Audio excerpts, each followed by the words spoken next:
तो दोस्तों, कैसे हैं आप सब। आज की हमारी कहानी है ननद की उतरन। अरे भाभी, जब मैं इतने कपड़े दे जाती हूँ तो फिर ये कपड़े क्यों खरीदने। सभी कपड़े इतने अच्छे होते हैं। अदिति और विक्रम तो हर कपड़े को 2 या 3 बार पहनते हैं फिर छोड़ देते हैं। अब इतने अच्छे और नए कपड़े काम वाली को दिए नहीं जाते, इसीलिए मैं यहाँ ले आती हूँ। कनिका अपने बच्चों के लिए कपड़े खरीदने बाजार जा रही थी। उसकी बहन की शादी है।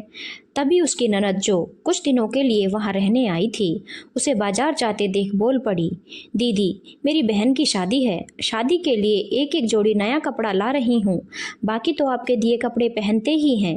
कनिका ने आराम से कहा, पायल ठीक ही तो कह रही है।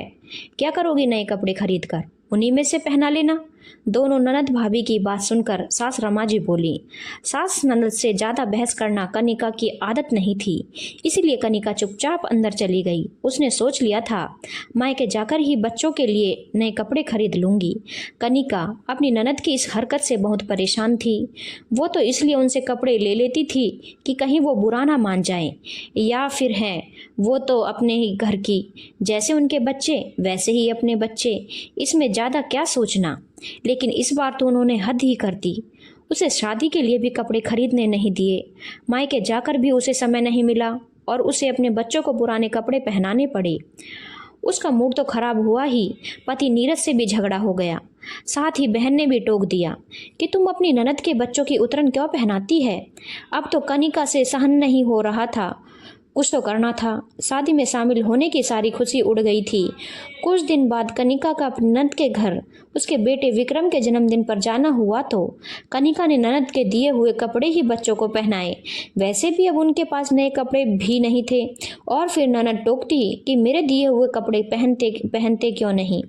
अरे पायल बहू, ये तुम्हारी साड़ी तुम्हारी भाभी ने क्यों पहन रखी है, और बच्चों ने भी अदिति और विक्रम के कपड़े पहन रखे हैं। क्या तुम्हारे भाई के पास कपड़े खरीदने के पैसे नहीं जो तुम उनको कपड़े देती हो।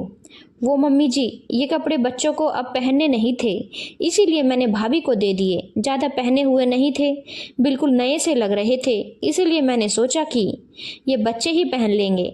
पायल खिसिया कर बोली। फिर पायल अपनी भाभी से बोली, भाभी, आपके पास कोई और कपड़े नहीं थे क्या जो आप मेरे दिए हुए कपड़े पहनकर आ गई। अपनी ना सही, कुछ तो मेरी इज्जत का ख्याल रखा होता। दीदी, आप इतने कपड़े दे देती हो तो आप और मम्मी जी मुझे नए कपड़े खरीदने से मना कर देती हो, फिर इतने कपड़े रखने की जगह भी तो चाहिए। इसी वजह से अब तो आपके दिए हुए ही कपड़े पहनते हैं सब। कनिका की बात सुनकर पायल चुप हो गई। इस बात के कुछ दिन बाद पायल अपने मायके की रिश्तेदारी में फंक्शन में गई। इस बार कनिका और बच्चों को नए कपड़े पहने देख पायल बोली, विक्रम के जन्मदिन पर तो मेरे दिए कपड़े पहनकर आपने मेरी बेइज्जती करा दी।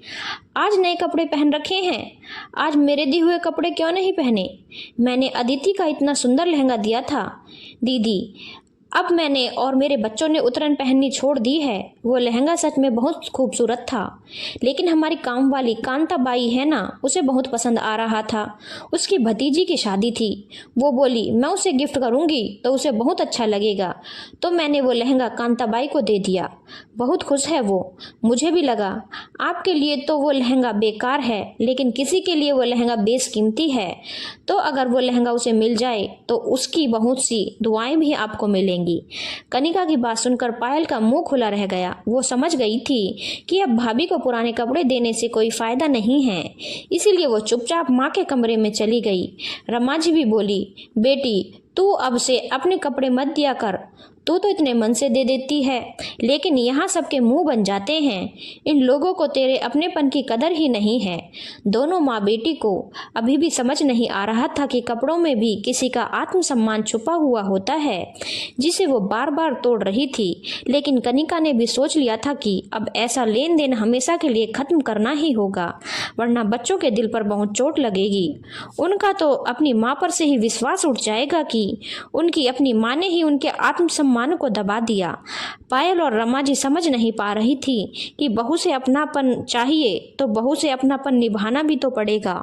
धन्यवाद दोस्तों। अगर आपको कहानी अच्छी लगी हो तो चैनल को लाइक, शेयर और सब्सक्राइब करना ना भूलें।